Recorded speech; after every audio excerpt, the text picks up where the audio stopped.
Let's give an example, even if it's Yeah, sea lice or whatever, because just people listening. So you have different farmers operating maybe close to each other, and if something breaks out, a bacteria or sea lice, your data can actually help people be aware of that quicker, right? absolutely. That's what our goal and mission is. I think the if we want to dive into one of those specific examples, when it comes to a disease such as PD, farmers have many. The industry has grown. There's a lot of choices and a lot of ways to try to combat a disease or an illness. You can have a different egg. You can have a vaccine. You can change up, your cleaning process. There's so many of these factors. When it works, it's hard to know what's the actual reason that it works, and when it doesn't work, it's hard to know why that was the case. So that's where I think software and data can do a lot to help slice and dice this, to make better judgment calls. So, can we see something in the data that seems like a trend?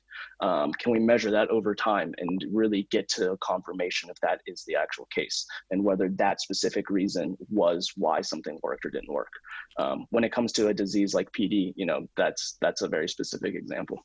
And just to sort of like emphasize that, because what makes this so hard is that we're talking about biology to a large degree. Yeah, And it's so hard. I mean, Silicon Valley have talked about this like software meets biology for, I don't know, 5, 10 years, but yeah, it's very hard to crack. Can you just like explain how hard it is to forecast and explain biology in data? I know it's coming yeah. more and more, but like that's not an easy problem to work on. It's absolutely. I think it's the way we think about it is, you're never going to know it all. And in the oceans in particular, that's a very unknown thing when it comes to what we as humans understand from a science point of view, right? We always hear stories on space versus the oceans. We don't know anything of what's going on. So it's a constant and ongoing struggle. And I think the best we can do is try to generate more information and continue chasing a lot of these insights. But yeah, when it comes to the biological aspects of farming, eh, you can't figure it out. There's always going to be unknowns. Something's always going to come up. But I Yeah, think the science in us wants to explore it.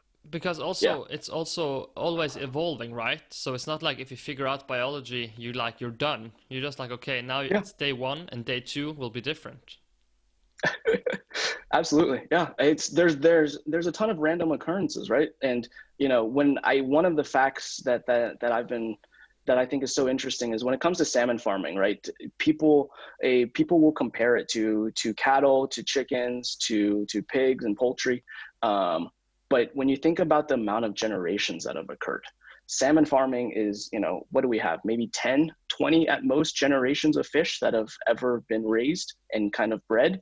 When you compare that to the other species that we farm, that's thousands of generations. We've done it for so long.